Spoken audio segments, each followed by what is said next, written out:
Am I too loud, guys? Nah, you sound good now. Nah, Okay. you just need some Auralex in your room. Oh, is it? Does it sound really Yeah, roomy? Nah, it sounds pretty live. I'm just messing with you, man. Oh, okay. So yo, this is we just went live.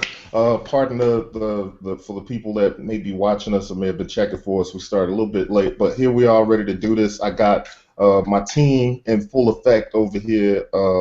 Let's start first with Bryce Upright. What's up, man? Yo, what's up, man? Good to Chilling. see you, bro. Yeah, Yeah. good to be here. Good to be here.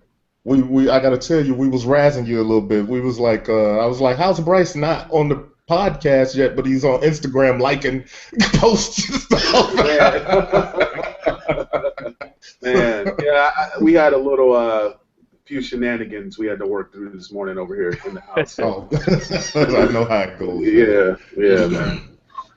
So, all right, then we're gonna move over to my man D Steele Hey, what's from going Humble Beast and MSX Audio with the Creative Space. What's happening, brother?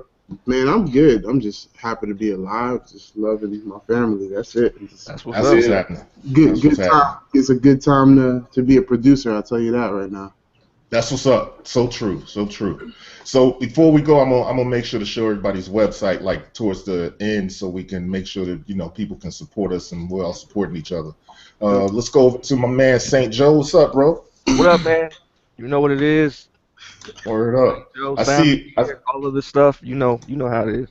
I see some special new stuff on your desk over there, Yeah, bro. you know. Yeah, man. I just unboxed this joint earlier, so I ain't plugged it up yet. But the MPC Touch, we about to see what this thing talking about, man. Word. And let's go over to Flux 302, fluxwithit.com, Flux MC. What's up, man? That's me. Multiple man. Multiple man. Exactly. What you rocking, man? What you got? Cause I know you had your Ewok suit on one of your posts before. Now what you got? Oh, right now this is Deadpool. Me and my son got matching Deadpool outfits, and we've been long-term Deadpool fans since long time ago. So, Dope. so yeah, I rock my Deadpool sometimes. Yeah, man. It's been real hectic. I've got maybe like 4 more videos from NAMM to still upload. I'm up to like 25 videos right now. Most of it Eurorack. I got some Akai footage that I need to put up, and a few other people. And I did a long written article that everybody else razzes me about. Yeah, what was it, like 9,000 words? Listen, man, these guys are all prejudiced. They think that beatmakers They're all don't. prejudiced. So they think beatmakers don't read, but I'm out there telling people they wrong. So because I used to always come up loving to read magazines and whatnot, and really the magazine has kind of fallen to the wayside. Yeah, but I'm still out here writing For a reason. For a reason. Yeah, whatever. So anyway, So okay, hold on. Let me introduce Willie to the. You should have said, Will, "Hey, you know, you Will, talk." Will, you got upstaged by your partner over here, man. What's happening? So we got William McKnight from Sonic Expansion. Welcome to the show, bro. Hey, yo, it's just good to be here, man. Always hanging out with you guys and having fun, man. Word. So we know that if Ken has 25 videos that he's uploaded and he still got 5 more, that means he worked you to death because you was a cameraman. And we all over the Anaheim Center, man. Just walking, man. Word up. no, he was a trooper though, man. He really hung in there, and I was surprised because most people when I go to NAMM, like they get I wear people down. So, like I said, again, everybody, welcome to the Beat People Podcast. If you haven't got one already, go grab one of these shirts because that's going to validate your cool for 2016. Yeah, and then we're going to validate it all the way over again. Word. So that's what's up. And I got to actually, after the show, I got to hurry up and make it to the post office before it closes so I can ship off a few more shirts. And so let's get into the topics. I got a few topics here. All right, it's post-NAMM. But at this point, how many days has it been since NAMM? It's a few weeks, right? Is it a few weeks? Yeah, like 2 2.5 weeks or something like that. Yeah. So I think we've had a little time for the dust to settle, and probably everybody has discussed everything that there is to discuss about NAMM at this point. But I figure if we can just go around and say what our top picks are, even if it's not top 5, what are like the top things that you were interested from NAMM? I'll go back. I'm gonna do Flux last, so just so you know. Let's go start Why at not the white guy last? because you always go first. What's up, Bryce? What's your picks from NAMM? Man, after looking at a couple things, I like the EMU modules. I really like those EMU modules, what they're doing. And the chord module, you know, really modular, man. All the stuff over there. I'm trying to get my modular game even to another level this year. So I was really you know, paying attention to that space over there. But if I had to pick one, I think right now that Control Forge module that Ken showed in his video from EMU, that kind of got me excited.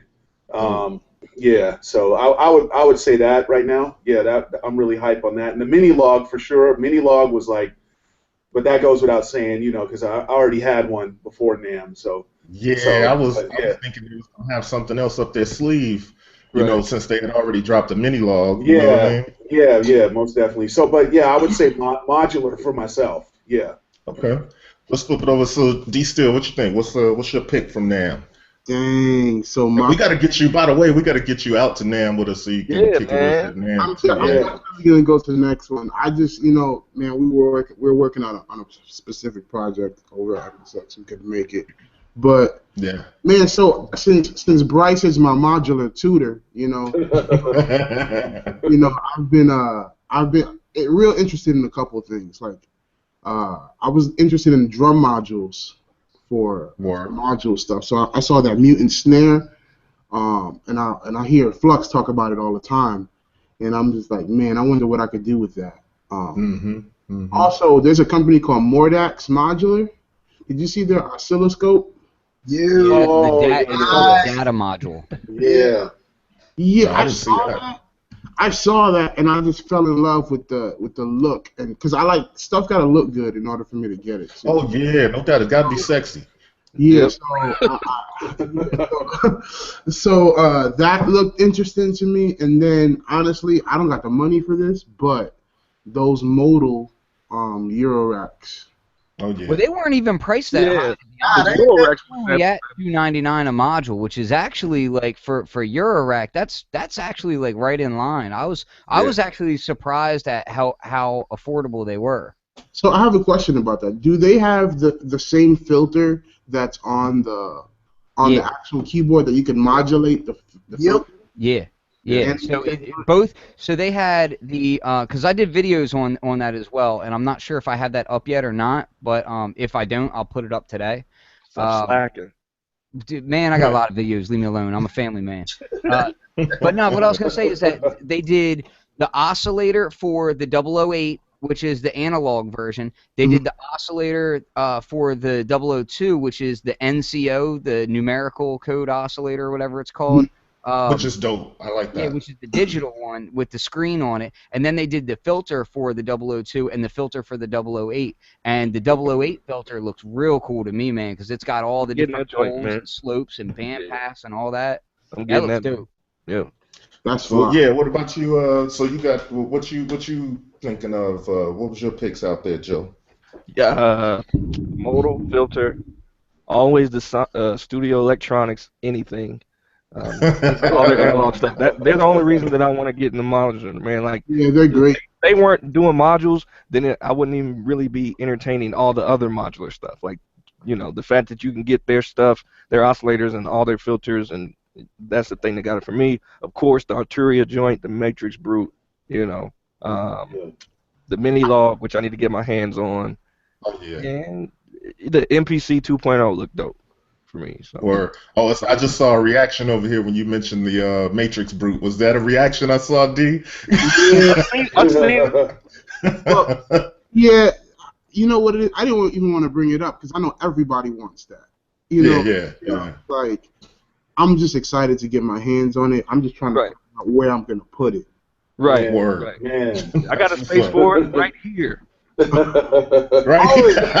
It's going to be replacing something. Don't get me started on that sub 37, bro. Right Oh, there. gosh, I can't. I can't wait till that Matrix group come out. So, hey, man. Will, what's your NAMM picks? Filters. Filters. This time I ain't even know no filters, man. I'm going Everything behind your head is a filter right there. Yeah. Hey, You ain't got no oscillator in there. the Mac. He like, I don't need no oscillators. I just blow in this tube.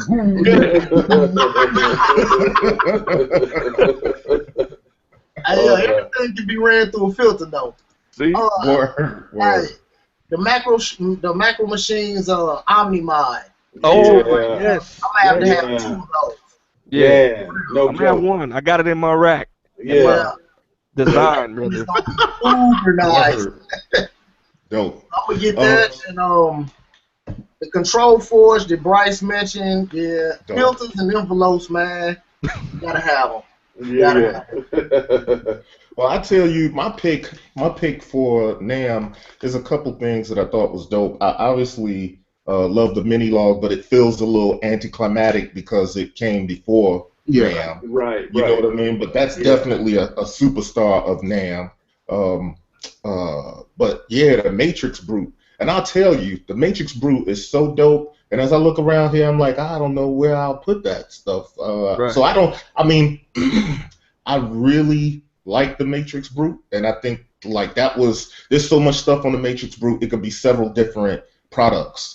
Right. If you start breaking them apart. You know what I mean? But I think that was a shining star. I'm surprised it didn't win no award. What was it that won some award there? Like the Well, Mini Law got an award. Oh, it was the He OB6. wins some. The OB6 won like the MVP award of NAMM, right? Or whatever that award is. No, I don't agree, but Ah, Yeah. I played the OB6 and I preferred the P6. And I mean that actually that was my first time playing the P6 and I fell in love with it. And I'm like, now I got to figure out how to make that happen. But yeah, Word. I'm about to get that rack module. I'm about to get the desktop version of it. yeah, Oh, dope. Staples. Oh, the love it. P6? The P6? Yeah, that's what I want. Yeah. I don't want the keyboard because, like I said, I got too many keys in my house. Yeah, I hear you. Yeah, I hear you. Yep. And that becomes a problem where to put all of that stuff. Yep. Hey Ken, so what's your picks? What's your NAMM picks? I forgot we didn't talk to Ken because he was talking on everybody else's picks.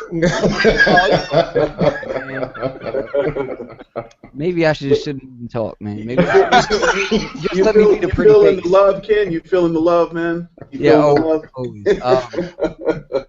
I would say there was a lot of different things to choose from as far as saying, oh, what was your favorite picks? There was so much in Eurorack as a whole that I got really hyped. I liked the mini log, so I'm gonna say a shout out to Chris Randall over at Audio Damage, who constantly rails on me because he didn't really like the mini log, and I went over and played it, and I was sold instantly. And at the same time that I liked the mini log, I was a little underwhelmed by the OB6, and people that might blow their mind, but it's more about like a price versus what's actually in there. I personally, for that type of sound, I think I kind of would prefer a Prophet 6. I just like that SSM filter sound for chords. But that's not to belittle the OB6 because I am excited about it. I do like that sound. Yeah, it's just a different flavor. Like that's not the flavor that appeals to me. Right. It's not harsh. I don't know. Like it is kind of harsh. I think. For that price point, I would describe it as edgy. I would describe it as kind of edgy, you know? Yeah. I mean, I have that style filter in my rack, and I love that style filter. Like, I don't know. It just something about the way it felt and all. It just didn't bite me the same way that the Pro 6 did. To be perfectly honest with you. Right. And yeah, but Chris Randall of Audio Damage wanted me to tell you guys that he thinks you're all stupid for liking the mini log. I just want to say I really genuinely like I've had it now for about 2 weeks and I thoroughly enjoy it. Yes. So I think he needs to give it a second shot. Well, I mean, I'm getting one, man. You can see the analog 4 is gone. So yeah. So analog will be coming. But that being said, my main picks would be, so I'm going to say Minilog was cool and the price point is insanity, so that's way up there. But there are a few modules that I really liked, and of course Matrix Brute. I don't know where I'm going to put it. I'm going to figure out a place. I don't care. It's going to happen. It sounded too good to me. Like the VCOs sounded awesome in it, and it was fun. But I really liked everything from Dave Rossum. Like, both his analog and his digital filters have me. You can't tell people who Dave Rossum is, just in case people don't know. So that is the founder of EMU, who made like the SP1200, the Emax, Mirage, all that kind of stuff. Like all the EMU stuff. Well, I don't know what hand he had in the Mirage actually, because that's in Sonic, but whatever. So yeah, but all his stuff looked really great, and the form factor and everything was very clean, and it's just. The way it is laid out is just really, really nice. I'm a drum synthesis nut, so the hex inverter mutant snare kind of blew my mind as far as how good it sounded. Yeah. The boom schlack from Audio Damage, and I'm not just saying that because I was just talking to Chris Randall. Like, I legitimately really want a boom schlack. Like, that thing is like... That's an ill name.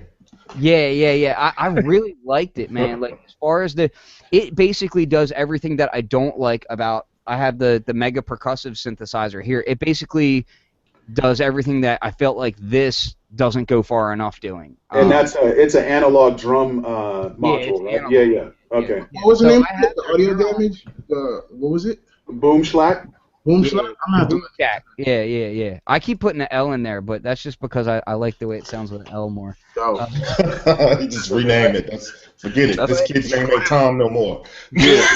That's how Flux That was real dope. The Mordax I really liked. I just don't know whether or not it's gonna end up in my rack or not. Because I want an oscilloscope module in my rack really bad. But you have an oscilloscope already though, right?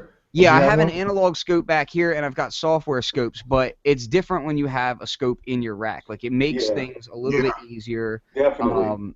It's dope. Let me ask you a quick question. You use a scope too, Bryce? No. Well, I have a scope. Stack. I don't know. He's telling me that I'm pronouncing it wrong. I don't care, Chris. If spell it phonetically, damn it. That was all dope though. Like those were. What's up, Bryce? Yeah, I just wanted to ask Ken a question on that Mordax, the data module.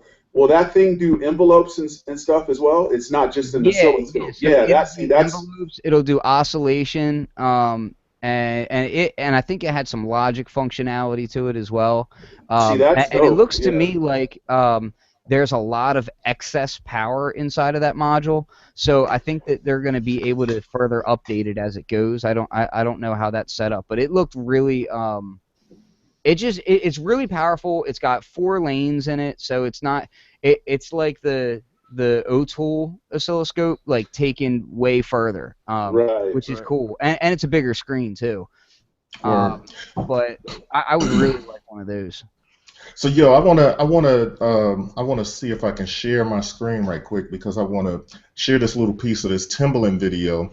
Yeah. Let's see. You got the green button? Yeah, I got it. Let's see. Share. But Chris says that it's Boom Shack. BOOMTSCHAK. Where'd the L come from? You just be renaming people's stuff. Just so disrespectful. That's that swag, that Boom Schlack. Exactly. I got that Boom Schlack. That's right. Woo, man. Yo, that thing is seriously dope. Oh, he says it's from a Kraftwerk song, and I should know better, but whatever. But now that thing was dope, man. Yeah. All right. What's this video? This is okay. this is so. Check this out. This is I know I wanted to talk about Timbaland had mentioned something about, like it says right there, no more producers anymore. There's only programmers. So let's see a little bit of what he said. Then I'm going to talk about that right quick.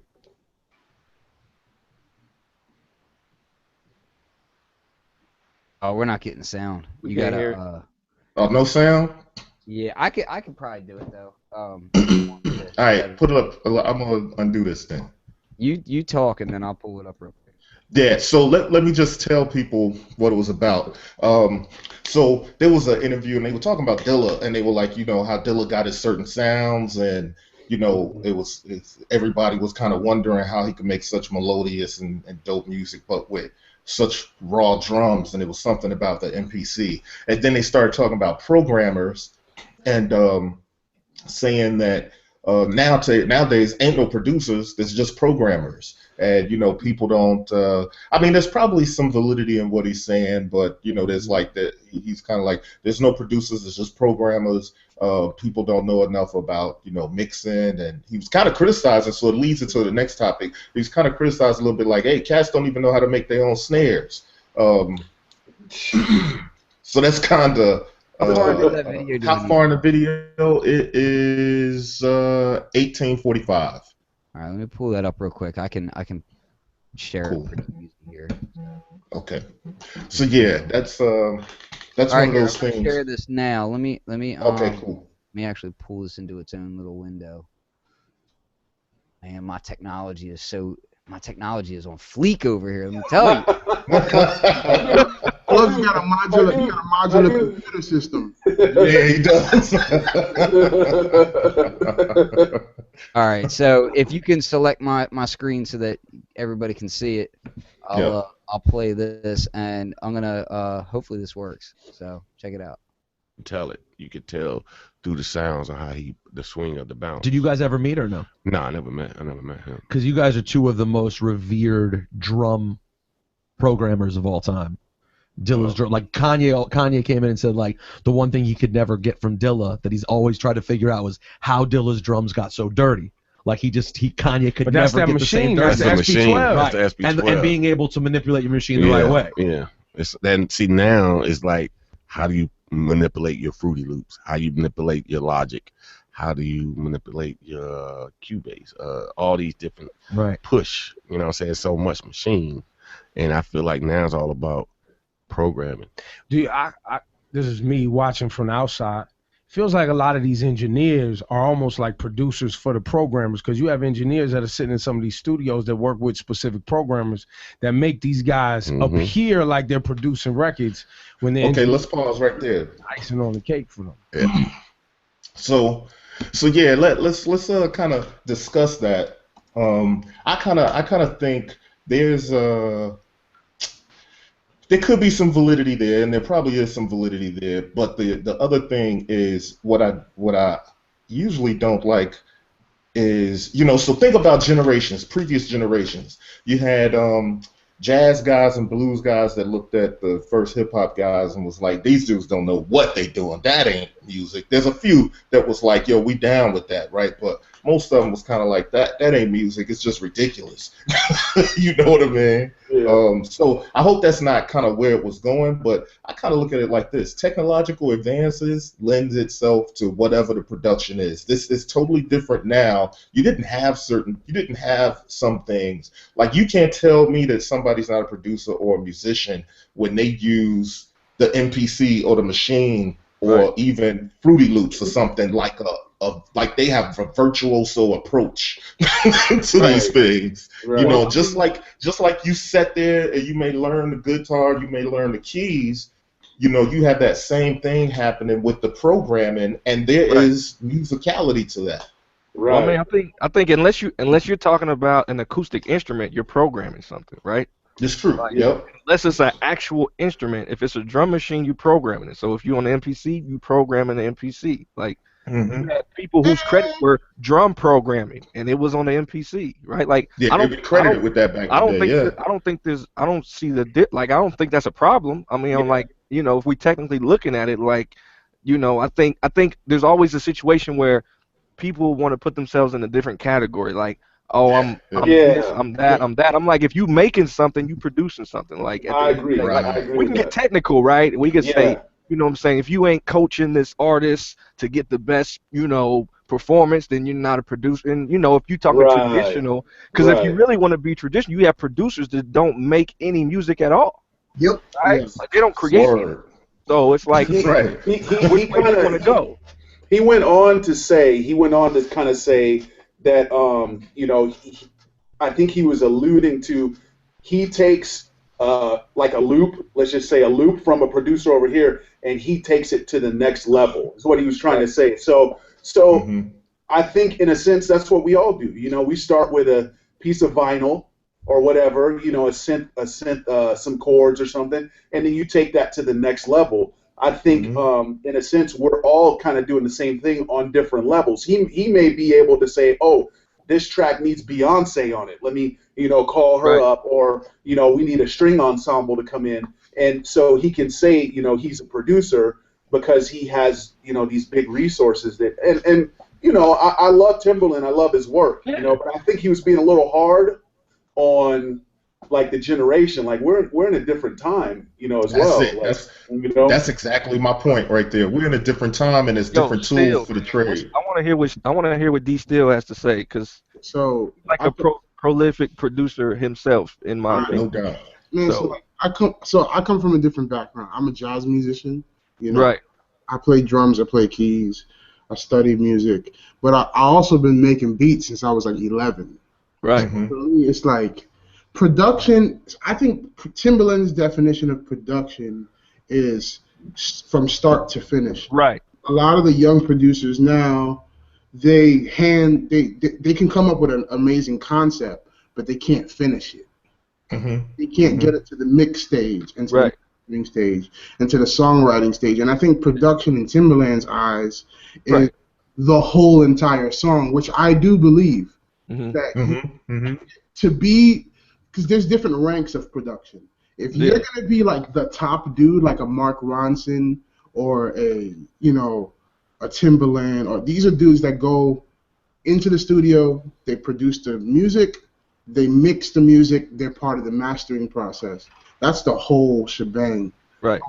I feel like accessibility is an issue now, because since everybody and their mother has access to software, it kind of they want to validate themselves as producers. But I don't think that's necessarily the case. I think Timbaland is right in some way. There's programmers and there's producers. There's a lot of folk that can come up with really good ideas, because I believe everybody has music in them, but not everybody can get it to the finish line. I can respect that, honestly. I think there is something to be said for, you know, like I heard people trying to distinguish between a producer and a beat maker, where a beat maker is kind of, even Teddy Riley, he said, yeah, I got people that I sign, I'm like, yo, you a beat maker, but I'm gonna make you into a producer. And from, it was kind of going towards that point, like, this guy comes, he's got great ideas, but maybe he ain't doing arrangements, and he don't, you know how to make the song have dynamics and crescendo and that's what I'm saying. You can have some producers that don't ever touch music. You know what I'm saying? Because they take the whole concept. They'll say, we need this musician. You need to play this on the bass. You need to play this on the drums. You need to play this, and they take the whole vision from initial stage to completion, like D Steele was saying. So I mean, I get that aspect of it, but. Yeah, and that's why I do respect Timbaland. Yeah, I'm trying to bite my tongue a little bit, because honestly, the whole topic kind of irritates me to live in hell. And I'll be honest with you, man. Like, first off, like I respect Timbaland greatly, but in a way, he's like the last person who should really be talking about this, to be honest with you. Like, really. Well, yeah, because why? Because hold on, let me explain. So, he's one of the greatest programmers of all time. No, let me explain. So, if he wants to talk about programmers like that, and people who are you know, beat makers or whatever, and then talk about what he does with samples, you can't do that and not expect people to call you on your shit. Like, Right. if you got sued multiple times for copyright infringement because you straight used a loop and expected somebody from a chiptune background to not notice. Like, you can't be the dude on the, like, you're Cosby in the situation, and you can't do that. Like, I'm not even calling him Cosby. like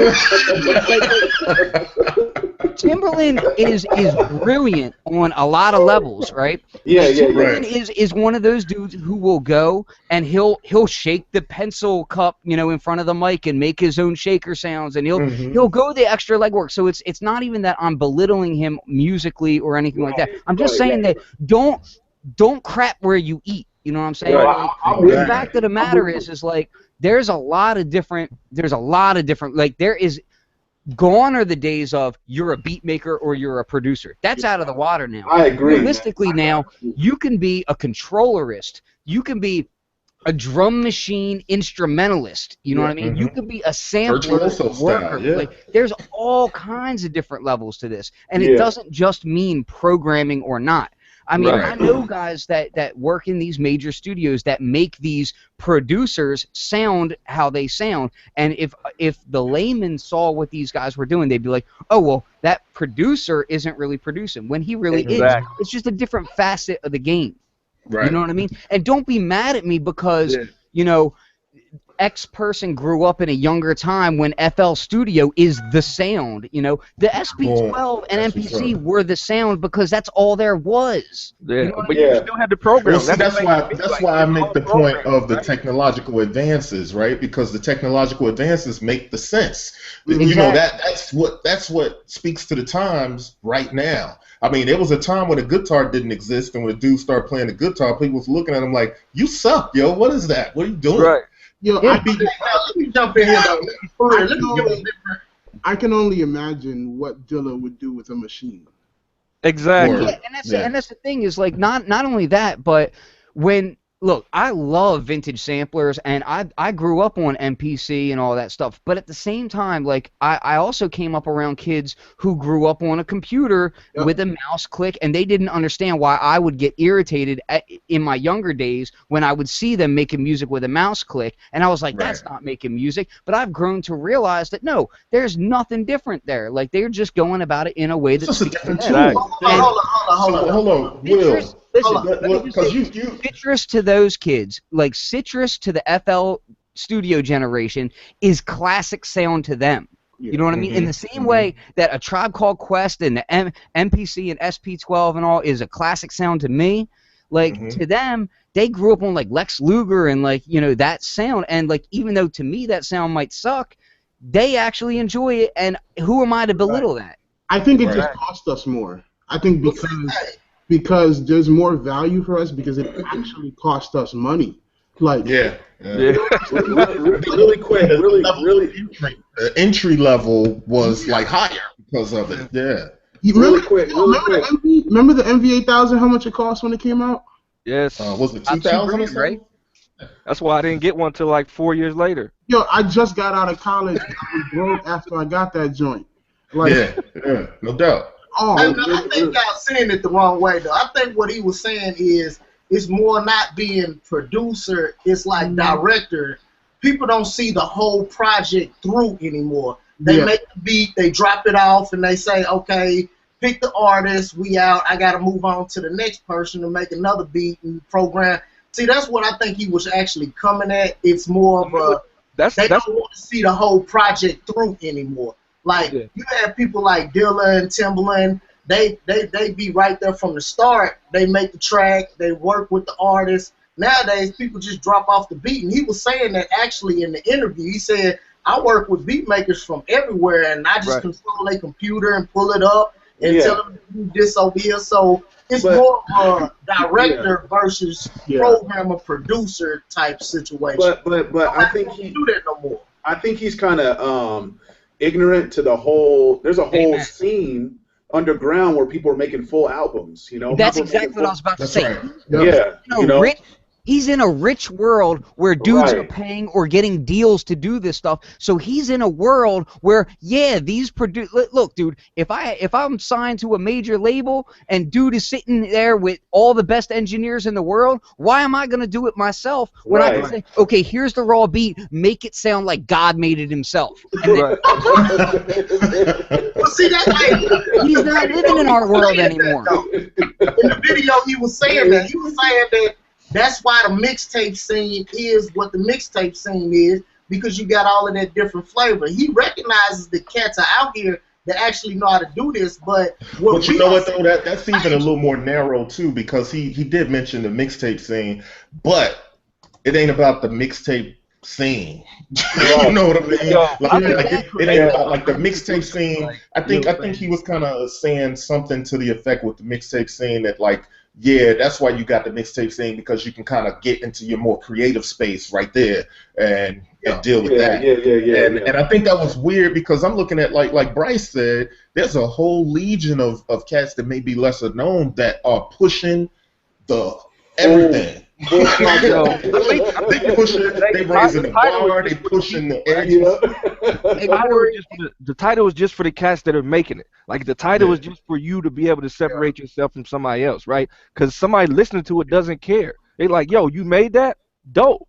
Like at the end of the day, like you know, oh, you produced that. Like it's only the cast is like the actual producers, beat maker, whatever you want to call yourself. Oh, I'm a producer. Oh, I'm a musician. Oh, I'm a beat maker. Like, you know what I'm saying? At the end of the day, if you come up with something in your mind and put it out, like you produce it, I don't care what you're talking about. Like at the end of the day, you created stuff.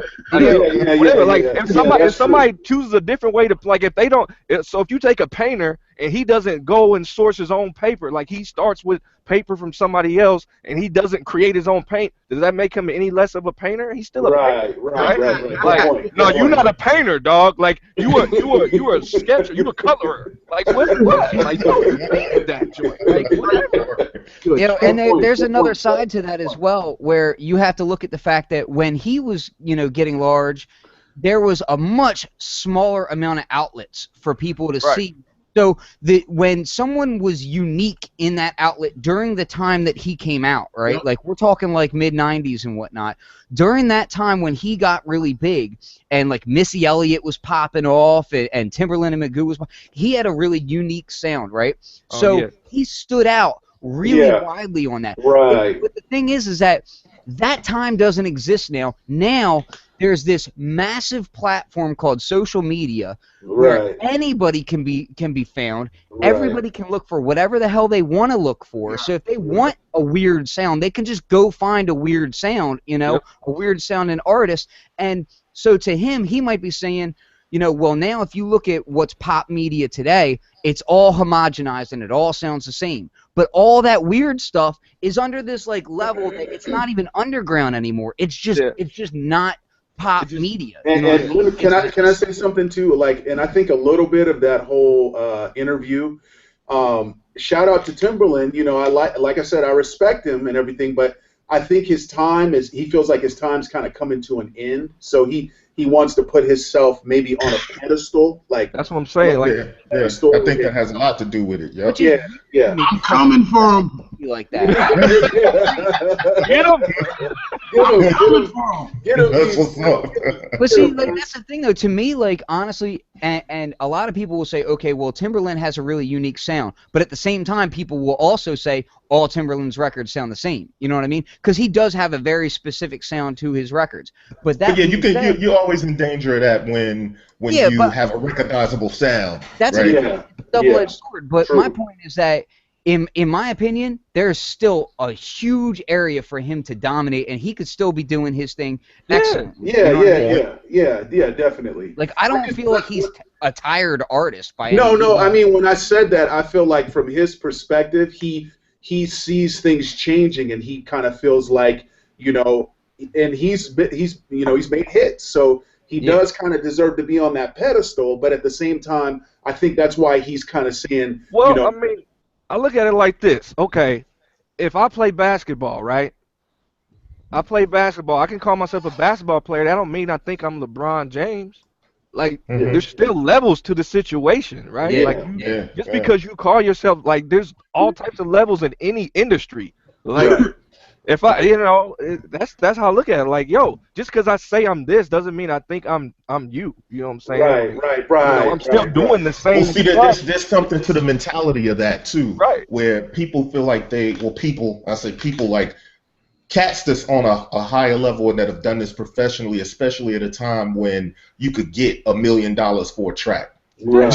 You know what I'm saying? That time doesn't exist anymore unless you are like really on a high level. So he wants to separate himself, and I think in doing so, it's almost like a backhand. But I think he's already separated. Like everybody's saying, he's already separated. There's no need to do he don't need to do that. Yeah, like you could you can have the same name. Oh, I'm a producer.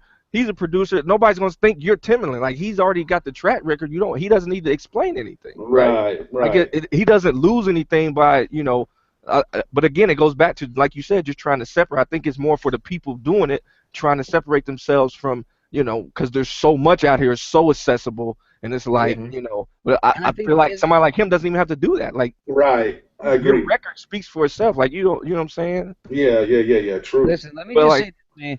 The world looks way different from an airplane looking out the window. You know what I mean? When you're way up above looking down, it looks a whole lot different than it used to when you were down, on the ground talking to people.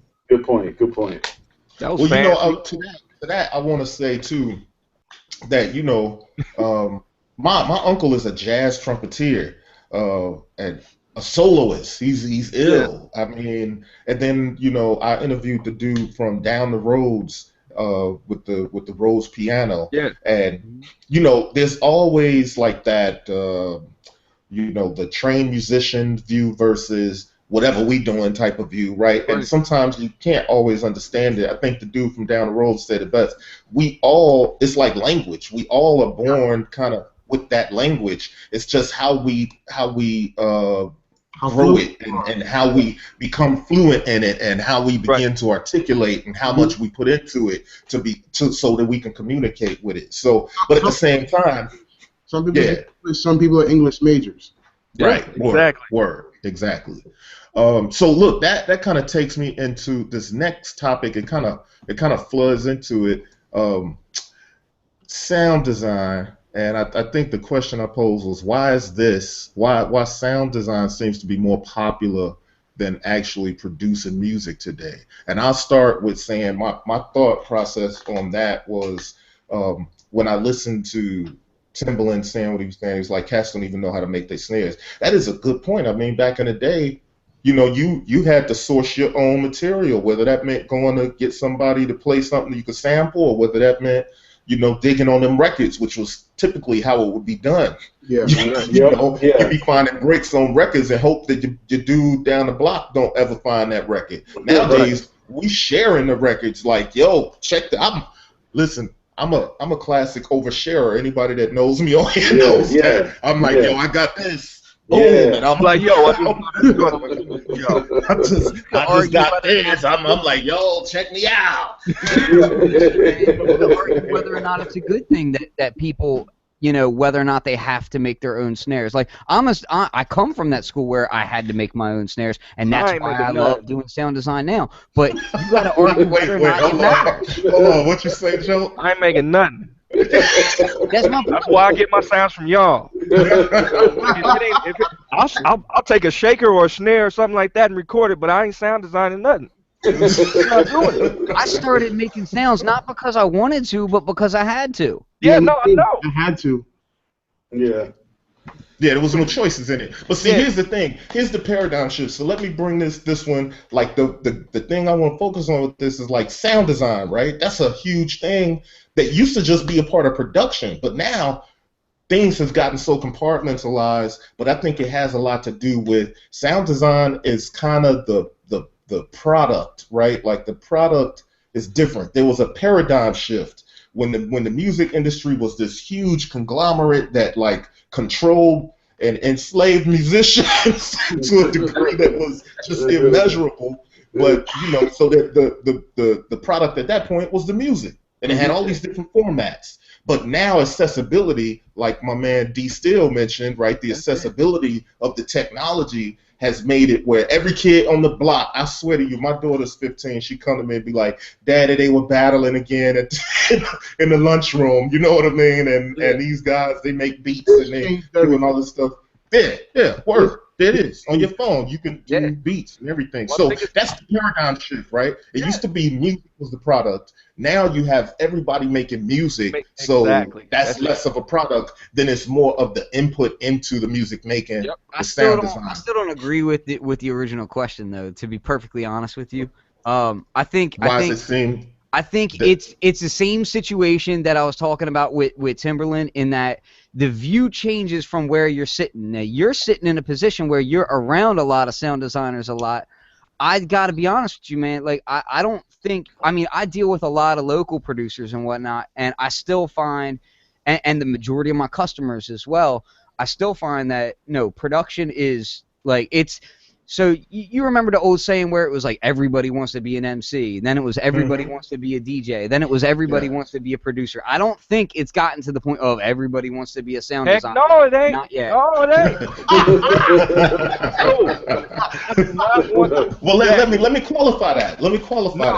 I think people know that I'm a nerd. I think there's more, but I definitely think there's way more sound designers now, and there's way more accessibility to go and get more unique sounds, and there's more takes on sounds just because there's so many people making music and they need sounds, and everybody doesn't want to do that, and you have a lot of people that can do it, so there's way more outlets now to go get sounds. Like way more. I could pull out some floppies. Like, it was hard to get sounds for the MPC back in the day, right? Like, you had like maybe three spots you could go to. Yeah. Now you can get sounds from all over in all types of genres, all types of styles. If I like Bryce's style, I can go buy some sounds. If I like the way Corry stuff sound, I can go there. If I like Ski Beats, I can go buy his stuff. If I like D Steele, I can go steal his drums. Like, you know what I'm saying? People put this stuff out there.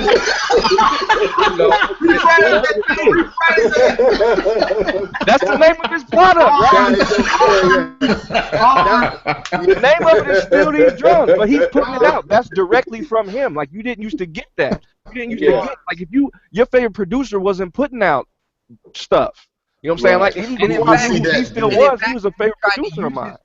If you tried to use his stuff, you'd be lambasted for it. Yeah, now it's that's where the real difference comes as far as where it used to not be acceptable to use anybody else's sound. Now it's completely acceptable. Boom. See, that's my point. That's my point. What, like, when I say it seems like sound design is more popular than making music, is when you look at places like the Drum Broker, or what is it, hiphopsamples.com, like, he really kind of spearheaded that. I'm gonna go get a famous producer, a well-known producer, and get them to share their drum sounds. That was not happening before. Like, directly from them, you could never, like, think about that, yo. We grew up listening to people. What also gets scary, Corry, is on the flip side, where so Timbaland will talk about producers who aren't really producers. I could talk about sound designers who aren't really sound designers. Get him! Adding a little bit of reverb, half the time not even doing that. Dude, I've seen guys who claim they're sound designers not even rename the freaking files. Wow. And I'm like, first off, if you're a quote sound designer and all you're doing is sampling drums off of vinyl, you're not a sound designer. I'm sorry. You're not. You don't own that recording. It's not yours. You can't sell it legally. It's not yours. Okay. Second off, if I catch you stealing my drums, I smack you in your face. I don't care. Like, don't even try it. Right? And yes, I will see you. You know what I mean? I will see you. I'll find you at NAMM. I don't care. I'll put your pants down. You right Blunts is like the Tupac of sound design. He drop off sounds to somebody and ride off in the car like do. But my point is simply that there's a lot of people. It's like fake DJs that out there don't know how to use vinyl, don't know how to do anything that doesn't have a sync button on it. It's like fake MCs who don't know how to freestyle, and all they do is spit writtens in their cipher. It's like fake producers who all they do is loop up somebody else's crap or steal from SoundCloud. Like, there's a lot of fake dudes out there now too, because they think that they can just make easy money and there won't be a repercussion for it.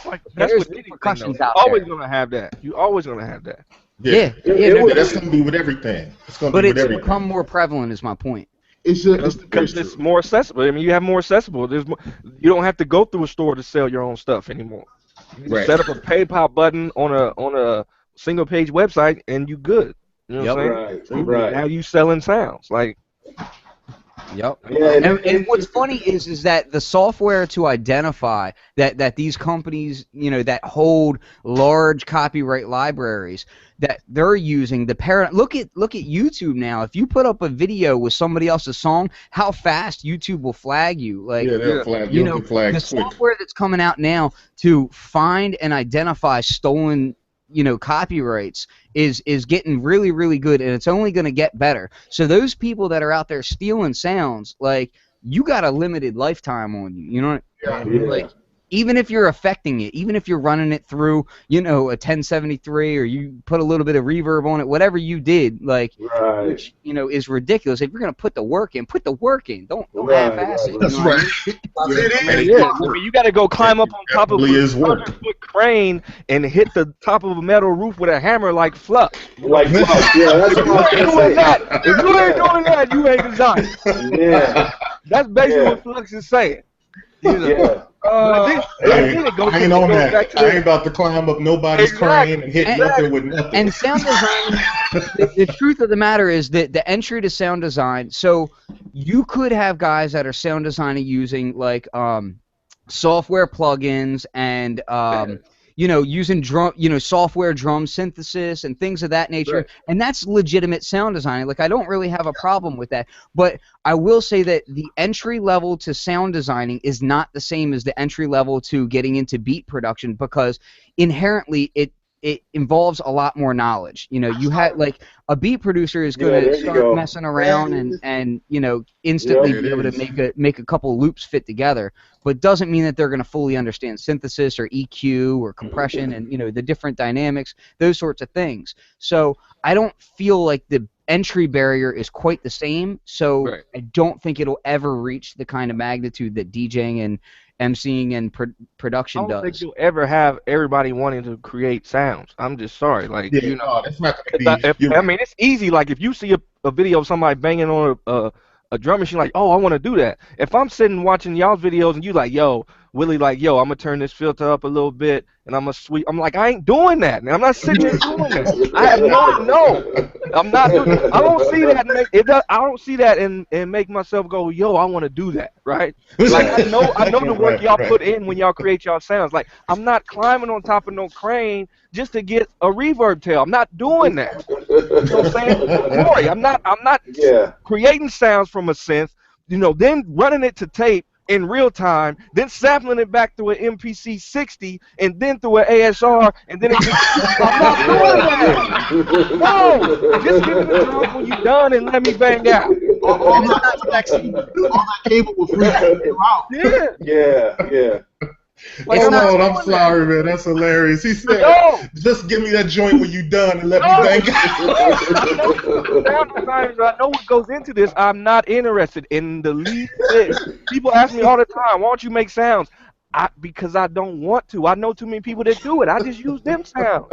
I know the work that goes into it. But also, that's why I'm so against piracy. That's why, I can't stand people that steal other people's stuff, man, because I know too many people and I know what goes into that. From the software designers to the sound designers, I know too many people and I know how much work goes into that. So when I see people stealing people's stuff, like, I got a problem with it. You know what I'm saying? I don't know a single rich sound designer, and that includes, like, the top of the top. Like, none of them are rich. Like, people might even look at, like, Richard Devine and be like, oh, he's so up there, this and that. Dude, like, he has all that gear because he's working on that gear. Like, you know what I mean? Like, that's another thing. That's another thing. Who's some of y'all favorite sound designers? I mean, I don't know. I don't know a bunch of the dudes like that. Well, I could say honestly, man, I gotta go back to, I think, so the last time I did, give me 1 second, D. The last time I did a top list of all the, like, I think it was 2013's top list of drum sounds, maybe it was 2014. And I think Illman was on there a lot on that list, but at the top of the list was, you guys. You know what I mean? MSX2. MSX Audio. That was at the top of the list. So I'd probably say that you guys are like my favorite sound designers because y'all do it the way I would want to bang out. Right, You know right. what I mean? Yeah, and I think to what they do, you know, when you get something from them, you don't really have to do much to it. You know what I mean? Mhm. And I think, like, to Joe's point, you just want to take something and use it. You know? Word. And like for me, I think I would say I'm in a weird space because I like having unique sounds. Yeah. So I feel like I spend a little time trying to make things fit my taste more. So I don't know if that's like the beginning of sound design, but Oh, you're a sound designer. Don't get it twisted. You're a sound You designer. are, dude. No, you definitely a sound designer. Yeah, just because you haven't put anything, Right. just because you haven't put anything on the market, don't All mean them that. cables you got back there, all them cables make your sound Exactly. Exactly. Like if you move your head to the left or right a little bit, we can get you a sound. Yeah, see that right there? Right. Sound design. Yeah. Like you designing sounds. You know Right. what I'm saying? Right. Yeah. Oh, man. But no, to that same point that what Bryce is saying, I mean, yeah, like there's lots of different style producers out there. When I first started making beats, and it was me and like maybe 8 other producers that I knew that all like at the time we all used MPCs and ASRs and whatnot, but there was a couple of us, you know, that didn't just sample the record, like, because again we couldn't buy zip discs that had sounds on it, and even if we could, we didn't have the money to do it. But regardless, like, so we were record digging constantly, but then there was a couple of us that were like, yo, let's just go get like a tape recorder and go you know, record some sounds ourselves, or, you know, oh, I know this rock band down the way, like, let's see if he'll let us like take some of their recordings and chop up their drums and this and that, and, you know, we would get adventurous like that. But there's different styles of producers, and it doesn't mean you're less of a producer to not use your, you know, sounds that you sculpted yourself. It's a matter of how you arrange it and how you paint. Just because you don't paint, you know, with paint that you created yourself doesn't make you less of a painter, like Joe was saying, you know. So now you see why I say it, because I ain't making them sounds that y'all making. Exactly, and I would never think less of Joe for using my sound. You know what I mean? But back then, if you even looked at the same break that I was spinning, that was a problem. Yeah, it's a problem. I mean, you guys, like back in the day, You see, even with that, even with you had go for it, D. I'll say, even with the break stuff, I feel like I'm one of those dudes that I can, you know, I feel like I can grab a break that somebody else uses it, and I'll just use the hiss from the break. You know? You know? I'll just use the hiss. Because that's what I like about the break. I like the texture. I don't like the drums. Yo, I'm a drummer. I'll replay the break, but I want that hiss that's in the background. Exactly, and it's so true that there is an inherent sound to like each record that like is really useful. Like, you know, if I listen to like you know Brand New Day, you know, and you know, if I listen to, you know, Skull Snaps versus like a Shaka Khan break, you know, the records themselves and the records in my collection, honestly, I'm like, people freak out when they look at my record collection and I start pulling out rare records and they're like, you still play that? And I'm like, hell yeah, I play it, because not only is it a rare record, but at the same time, it's got a little scratch here that your record doesn't have. Like, Right. Yeah. That's a good point. And that's the ear of a sound designer. That's the ear of a sound designer, and that's when you get into, I want my sounds to sound like this. So you have to actually go and make that happen for yourself. And that's like why, you know, Corry will go rent out a full studio and have cats playing drums and say, okay, I'm going to take these drums home and make them sound just like I want them to. He in there for 8 hours. 8 hours. 16 hours. I'm not doing it. It was 12 hours, by the way. 12 hours. Yo, Corry, let me get them joints when you get back, bruh. Right. No doubt. Yeah. So D, Steele, I know, like, I know Ken has. Ken, what was your first?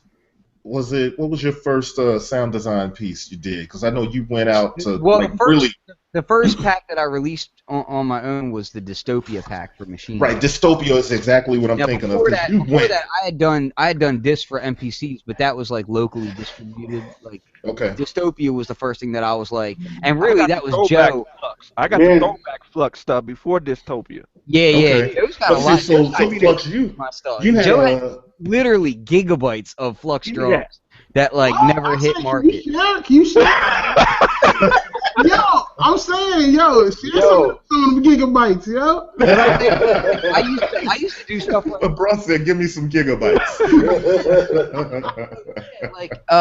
Dystopia was basically when I went out and like Joe was saying, like I went out and I was hanging on top of cranes and dropping concrete and that joint is dope, man. That joint is dope. That Dystopia pack, man, it's some dope stuff. By the way, all of my packs are dope.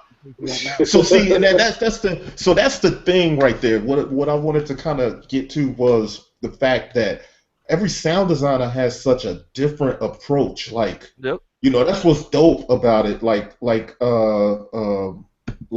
what new drums, fat. That's how my drums used to come.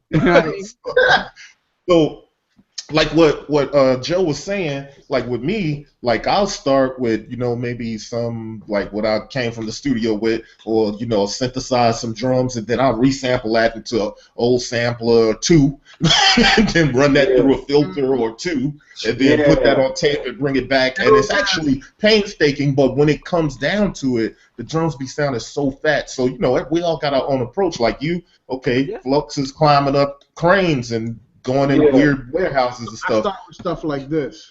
Word. That's what I want to get to. Like, what's your approach? Because you're coming from a more trained musician approach. But what's interesting is that you're a trained musician who has the beat maker aesthetic down because you're of the culture. Right. So my approach is pretty simple.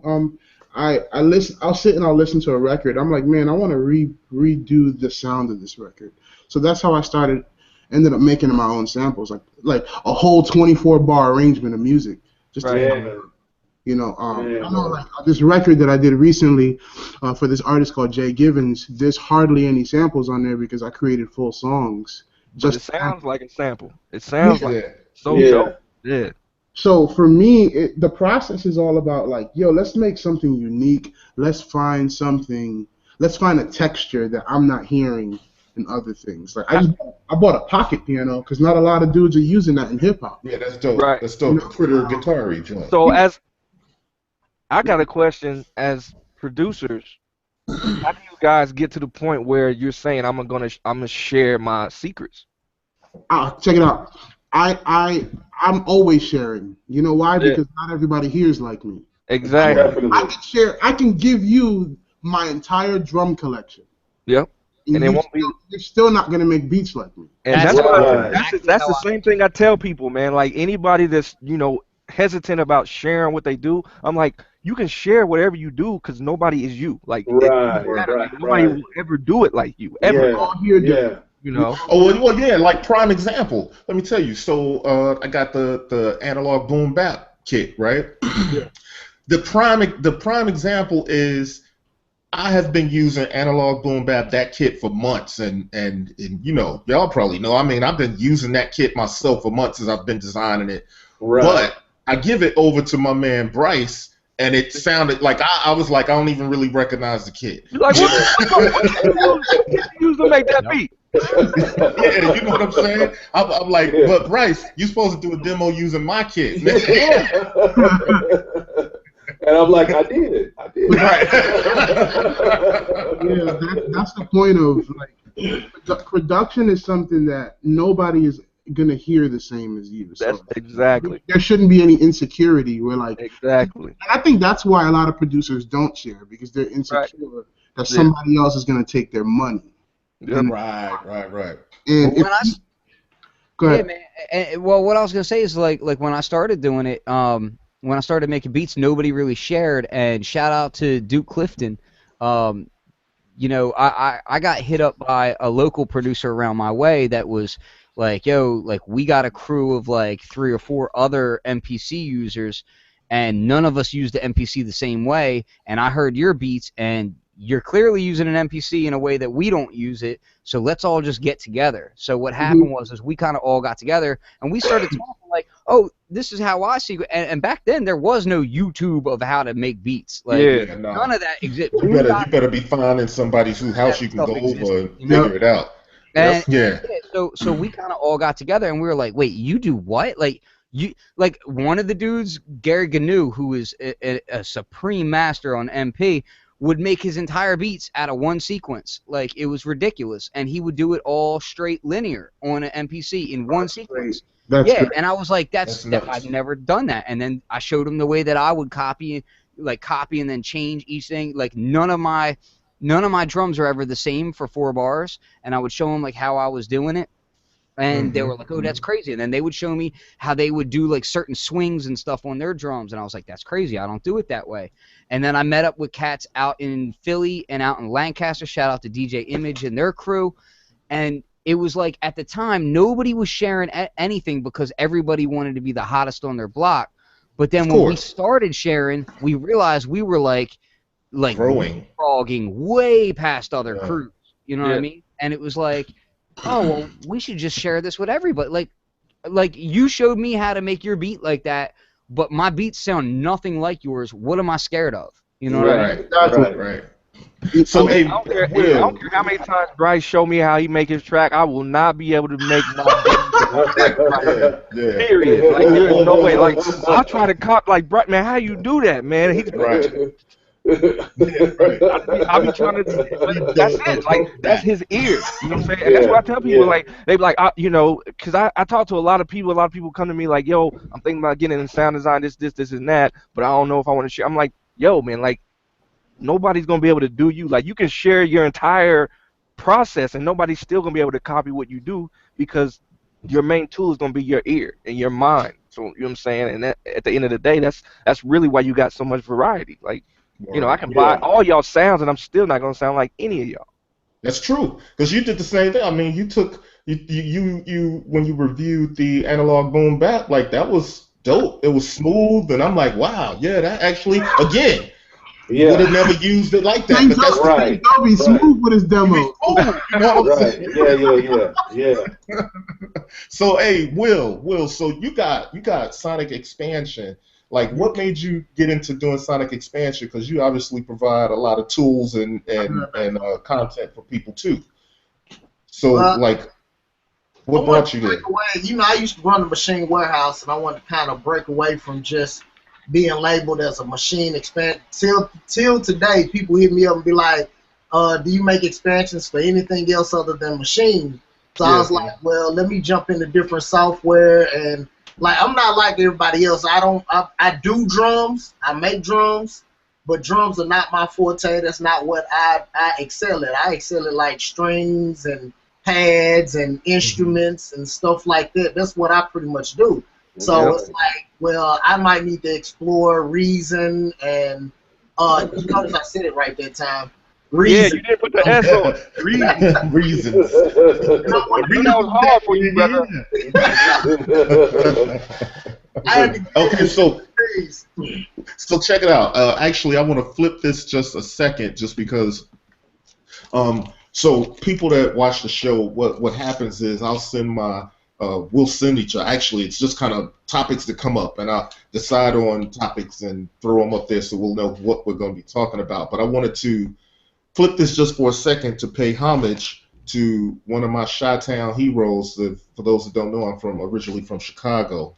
And so one of my Chi-Town heroes is Maurice White from Earth, Wind & Fire. So let's flip this over here. Earth, Wind & Fire, I just want to, it's a sad day to see somebody like that go, because, you know, they're probably one of the, I mean, they're very innovative. Like, when we talk about sound design, that's one thing, but we're talking about cats that changed the sound of an era. You know what I mean? Like, that's like next level, way beyond. Like, it's always super inspirational. My uncle even played with them. Like I said, he's a trumpeter. And I don't know if he played on tour or in studio or whatever, because you know that could have changed out or whatever. But you know, we're all from Chicago. He you know, played with it. But I mean, just the group of musicians, the sound they created was tribal, it was jazzy, it was soulful, it was funky, it was you know what I'm saying? Right. Like there was a tribal thing to it, but then there was like an electronic edge to it. Yeah. And the way, look at how that looks. I mean, look, it looks dope. And when I pull this out of there and I see this, I'm like, whoa, did I just stumble on like a D Steele release? You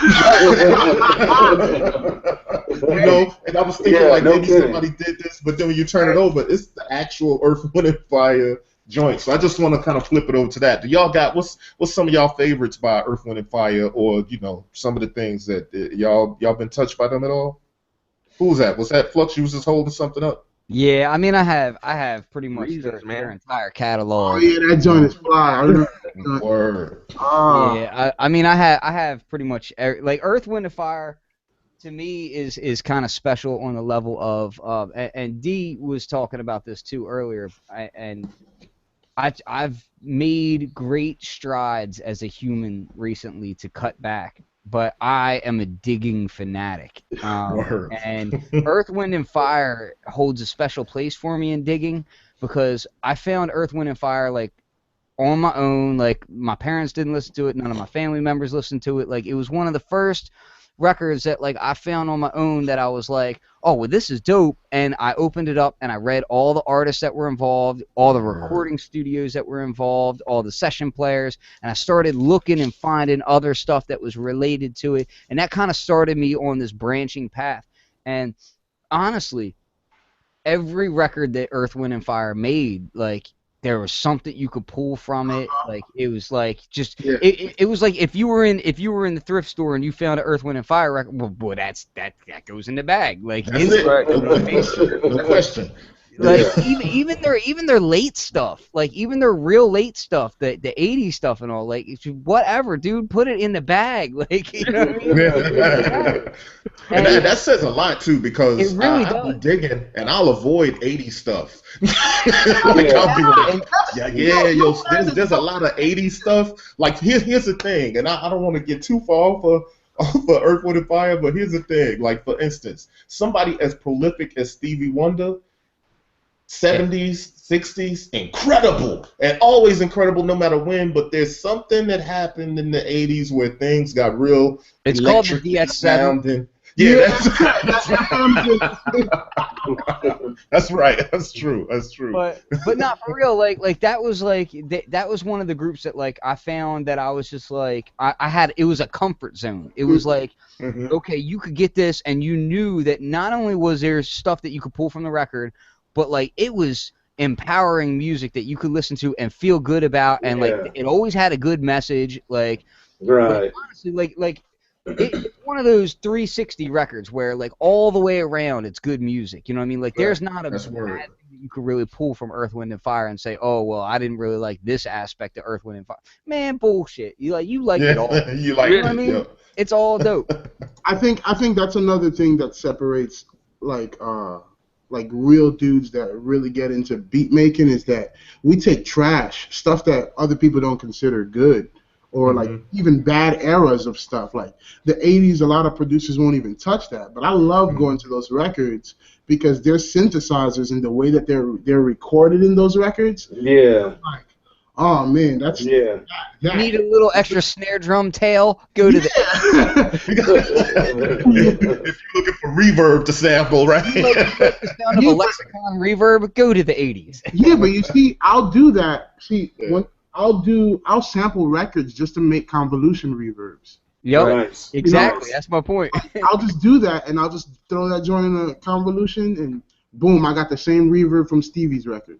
Yeah. So, Word. It's like. So that's dope. That's dope. You know what I like to do when it comes to digging for records? Like I got this one record, and I think he's one of my favorite. This Peter Brown. Oh, I got that. Yeah. So and like so much dope on this record. Me and my group sampled a song from this in '98. Again, probably before that, 2000 something. But the thing is, what I've always loved about this kind of stuff, because it's real synthy, but it's soulful. And then the more I started learning about synths, because I started as an MC, and until like 2000 or so, that's when I decided I'm going to get my own equipment, because it became tough to find people to produce the kind of stuff that I wanted to spit to. So and when it comes back to this kind of thing, I started learning about synths, and then the moment that I mess around and get, say, an Art Odyssey, and then I start playing it, and I stumble upon the record that we sampled in '88, the sound. You know what I'm saying? Right, so then that kind of informs my production right there, because now I'm like, I want to recreate that sound and then do my own thing with it. Because now that's what's dope about where we live in this era right now, is that a lot of stuff is coming back around, and the accessibility is there. You can do almost anything you want to do, and then take it to another level. You know what I'm saying? So that's what's real dope. That's kind of what sparks me when it comes to digging and stuff. Yeah. Also, one of the dope things on those early records is a little bit unrelated, but one of the dope things on those early records was a lot of them would even list which synthesizers were on each record. Like, they would get down to the brand and model of the actual synth, and it was like, dude, you don't.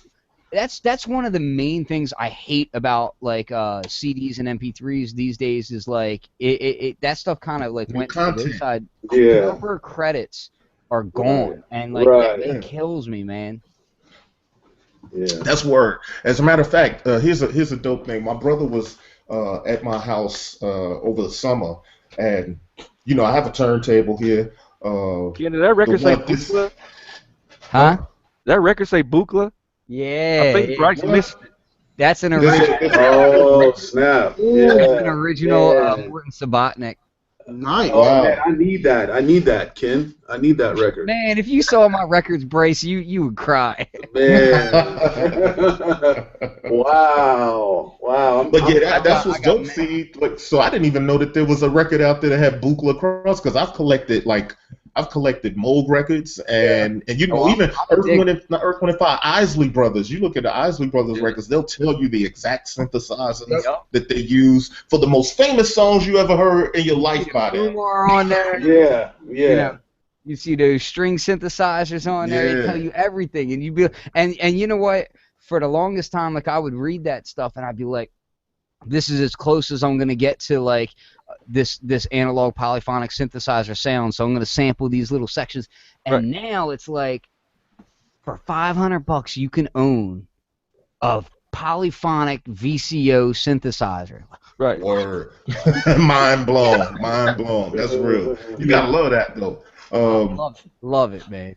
Yeah, that's why I say it's a beautiful time to be a producer, because you got all this stuff in excess. Like, it's just so much stuff around. I mean, you can get small things, big things. I mean, it don't matter. Like, some cats could probably save up and get like that one synth that's the epitome of what they want to use as a tool to create, but it's available to you. And then, but there's other alternatives, like smaller things, or everything. It's just a great time to be a producer. Yeah, definitely. It is. I love these. These are yes. Tell the people what you got there, bro. This is a Korg Volca beat. I'm getting ready to get one. I'm getting ready to get one of those. Man. I got the keys right here. Yo, this thing has changed my life. Man. Just straight up. Yo, you don't understand, like I was, because I saw how much an 808 costs online. I'm like, get the heck out of here. I'm just going to right. I'm like, get out of here. I'm just going to buy one of those sample packs that have, I forgot who put out a Bully Finger put out the sample. Yeah. Amazing. Like, it's like. Yeah, I got that. It's like having dope stuff. Yeah, it's like having an 808, like literally all the files in sampled through different things. Right? So I'm like, boom, I don't need no 808. I got the Bully Finger pack. I'm straight. Right. But this Volca beats, and you can get it modded, and you can do. I'm about to. That's what I was about to ask you. Did you mod it? Because I have mine right here, and I modded mine. So how easy was the mod? It is actually, honestly, like, if you can't do that mod, then you should probably get checked out by a physician, because your hands are too shaky. It's pretty easy. The thing is, I want to do that mod, but I also want to do the 4 individual outs. I thought about doing that. I haven't done that yet. Like, I haven't really had a need for that because you can just mute sounds and record it like that if you want. Well, here's the reason for mine. So I hate having a laptop on stage with me when I'm playing drums. Yeah. You got those solder skills, D Steele? You got those solder skills? I'm gonna find out if I have them. Okay.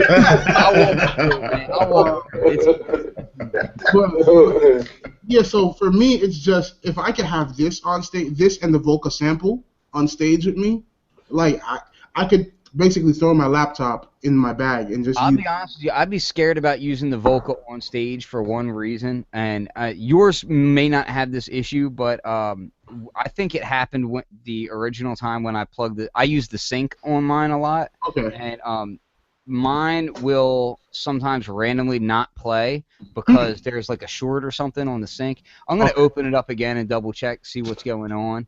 Like I think there's like a ground short or something. Was this before or after the mod? Actually, let's be clear. Nah, this was actually like within the first week that I got it. To be honest with you, so this was like right out the gate. Which it works fine as long as I have a sync plugged into it. But when I unplug it, sometimes it'll like intermittently stop. I wonder if there's some kind of program thing where it's looking for that sync. But the build quality would worry me as far as that's concerned. But if you don't have an issue with that, then it's not a problem. But no, I love it. So you, D Steele, on stage, you would just use the vocal beats and a vocal sample?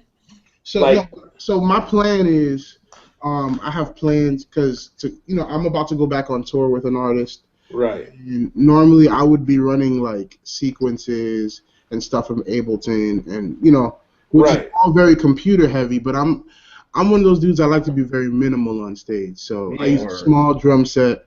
Not 1,000 toms. It's only 2 toms, 2 cymbals. I'm straight.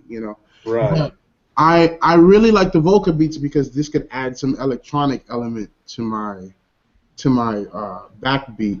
And the vocal sample, since you can just throw whatever samples, I can just drag in samples from records that I've done and just play along with that stuff. And I feel like this is the closest I'm going to get to having a piece of hardware on stage with me. That's a small footprint.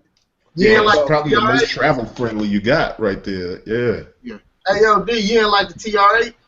I like the TR8. I just think that I have a sample pack. That's the same thing. That's right. You know what I'm saying? Like I have a question. That effect that's on the TR8, that's the scatter. Scatter.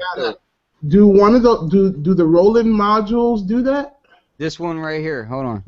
Yeah, I was gonna ask about that. Can I program that to do that? From what I understand, it's the same effect. So I would say yeah, but I'm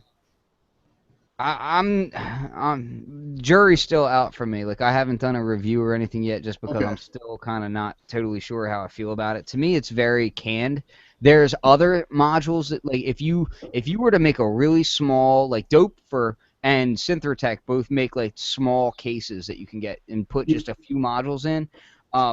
I kind of personally prefer the Mutable Instruments clouds for that glitchy, like, stutter sound. Yeah, it's dope. I gotta have that. I would rather have clouds. So here's a question. Man. And Ken, I have a serious question. So I love modular synthesis, but I would love to build a rack that's strictly an effects processor. Yeah. You're gonna want to talk to Ken. Ken's your man on that. Ken's the one to talk to. Yeah, that's kind of exactly what I did. As a matter of fact, like the way that mine's set up right now, like I tend to rearrange. Ken got a case for every category of mod.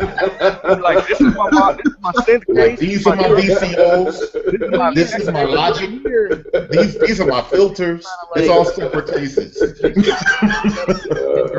Like this is like mostly dedicated to a drum synth. You know what I mean? Okay. And then it's got a few effects in it, but it's mainly dedicated to drums. But it has a clouds in it because I like to do glitchy drums. Yeah, me too, man. But yeah, like I've got lots of filters and effects and all, so that I can process samples through, because that's kind of what we do. You know what I mean? Like I want to, like I can do polyphonic synthesis voices and all that, but the real meat of it is the fact that I wanted to be able to make interesting sample packs and stuff, and that's what I do with it. No, that's fly. That's kind of where I'm headed because I use a lot of guitar pedals. And I got a whole like right here. But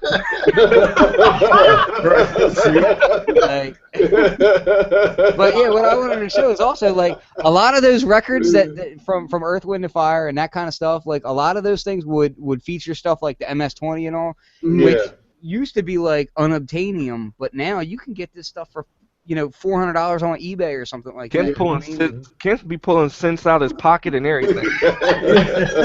Like we in a cartoon. He just pulled a whole MS out of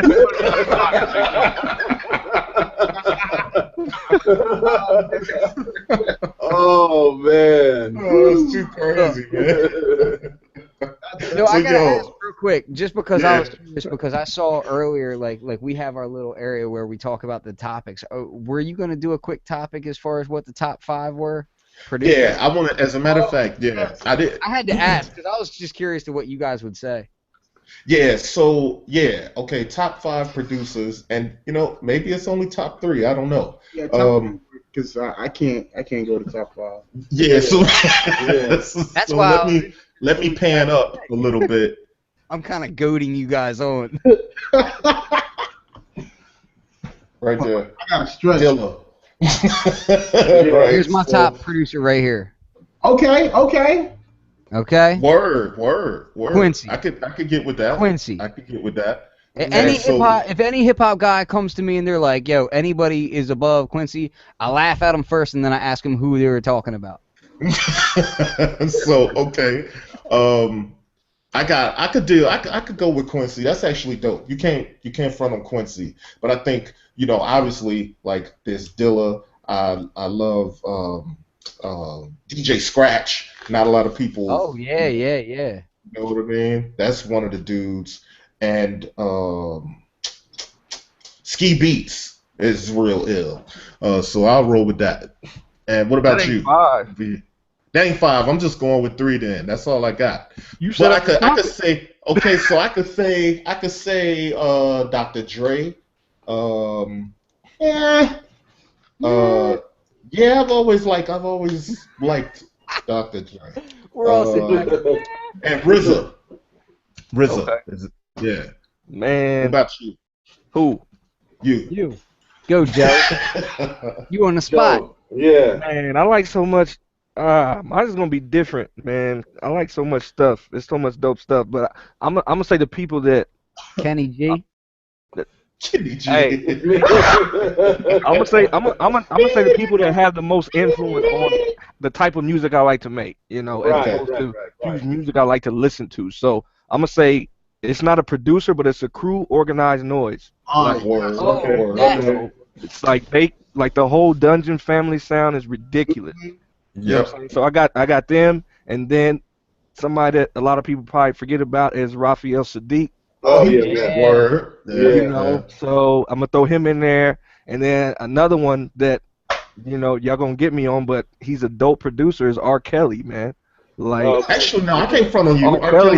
Kelly is a beast. Yeah. But y'all knowing me and knowing the type of music I like to make. Right. Yeah. Then I would throw in like you got the ones that everybody's gonna name, but I'm throwing in Dame Grease for all the old DMX stuff. And Knox for the old Busta Rhymes stuff. Oh, Knox. He killed that album. I mean, but I can't irritated by Swizz. Because then it's like you got Ski Beats with the Camp Low stuff, and I'm going. But so I'm gonna just stop. Yeah, why did Swizz get so much more credit when Dame's beats were 10 times hotter? Who? I said, why did Swizz get all the credit when Dame's beats were so much hotter? More commercial.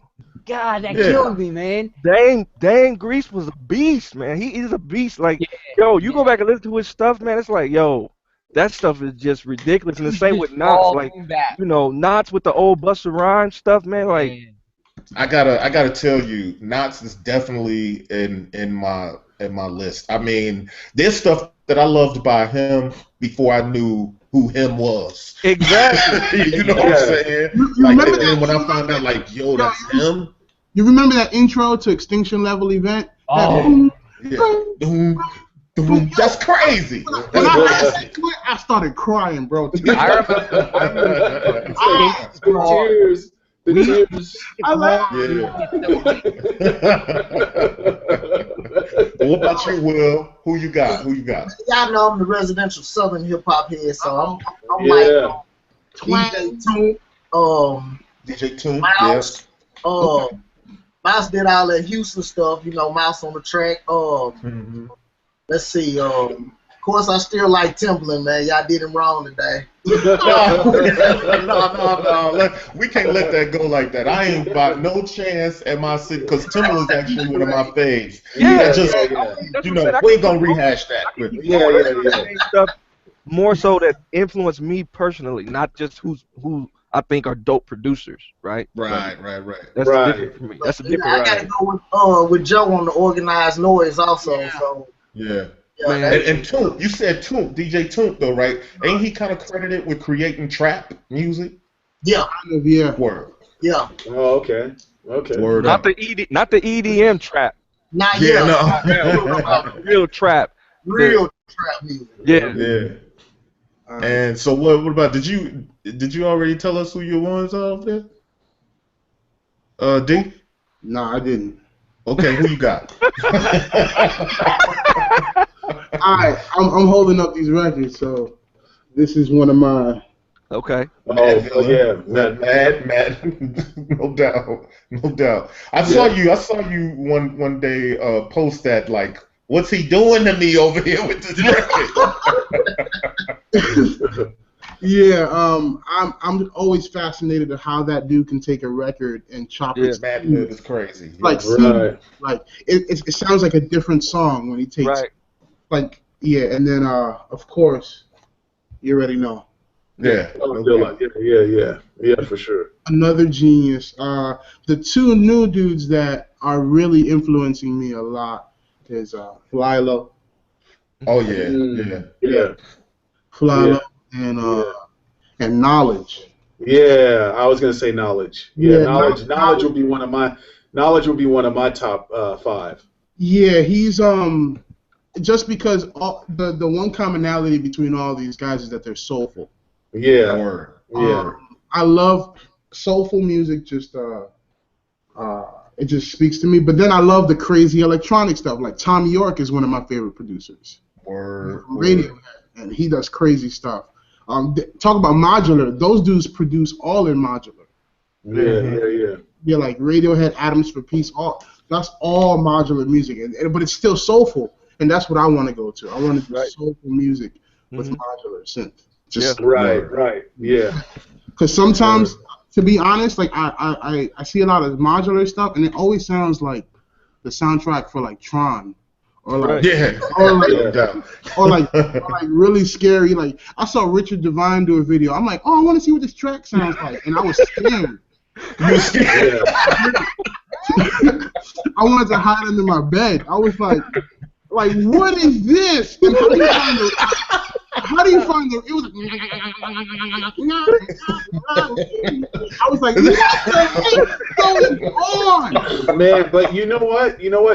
He's one of my favorites, like as far as sound designers and modular. He's a great designer, Yeah. Because I mean, when you hear his patches on his modular synth, if you had to redo what he does, there's no way. You know what I mean? And it's the complexity and how he's using everything that really appeals to me. Just the sonic variety, man. You got noise, you have tones, you have drums, you have all this stuff working together. Bugs talking.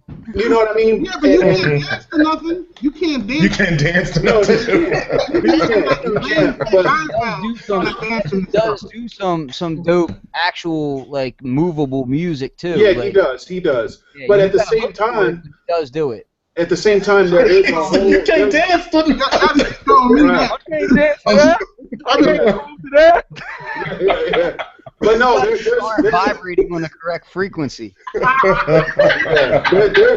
There's a whole level, group of people that really are into like the sonic capabilities and just the range of sonic diversity You know, that a modular synth. I appreciate that and I love that, but I just want to take that knowledge. Right. No, I hear you. Yeah. Emotional music. Right. Right. No, I do it on my Instagram all the time. Hey, I'm gonna be stalking you, Willie. Willie, I'm gonna be stalking you. Yeah, Willie be like. That's true. That's what. Hold on. What's that one video? Willie had a dope beat going on. Yeah. Willie was like, yeah. Hey man, I be feeling my music, man. So, hey Bryce, what about you, man? What's your top producers? My top three would be definitely one would be Knowledge. And then Mind Design would be another one. Oh, yes.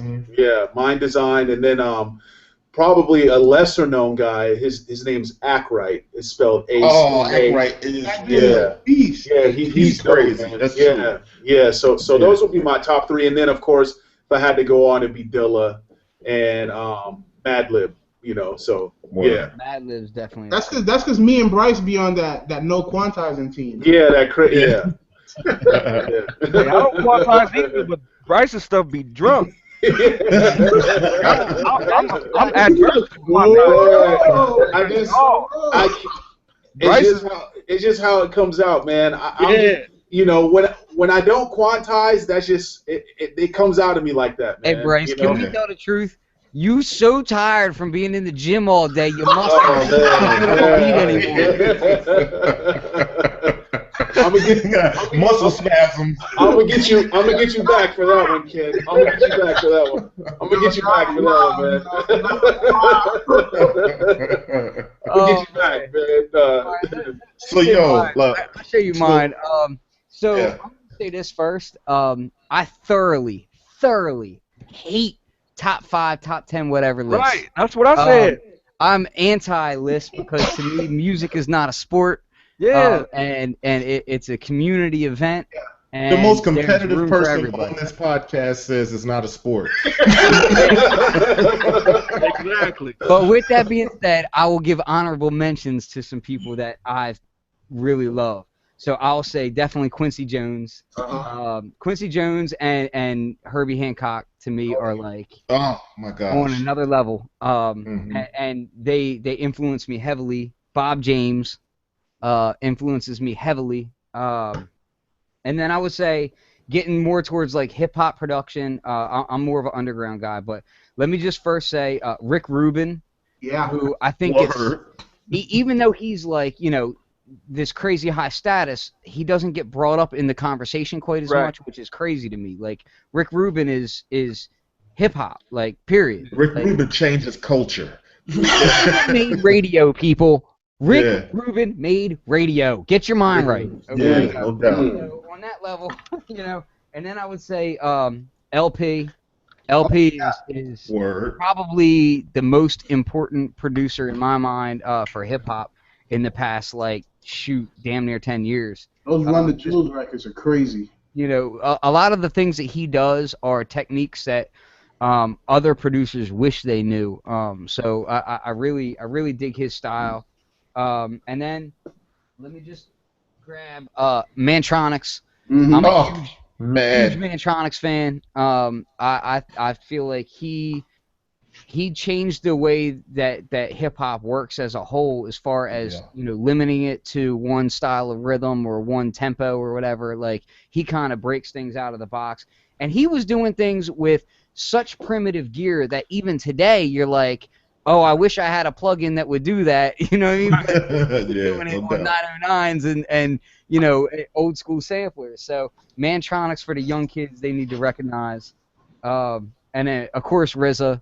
Bobby Digital. Yeah, I'm a big RZA fan, like all the way through. And RZA is also important to me because not only does he show me what to do, but also what not to do. I love the fact that RZA's like dirty sound is to me perfect. You know what I mean? Like early Woo is to me perfect. Yeah. But at the same I'm impressed that he's an incredible composer now too. When he started using too many session musicians, and going that route, I learned the difference of, well, just because you have everything doesn't mean you should use everything, and I don't like hip-hop to sound too clean. And some of his mid-age records were too clean, and then he kind of got back, and then, but even Bobby Digital like is a totally different take, which I love that. John Cage, just for being as experimental as he was. You don't like 10 people, man. Hold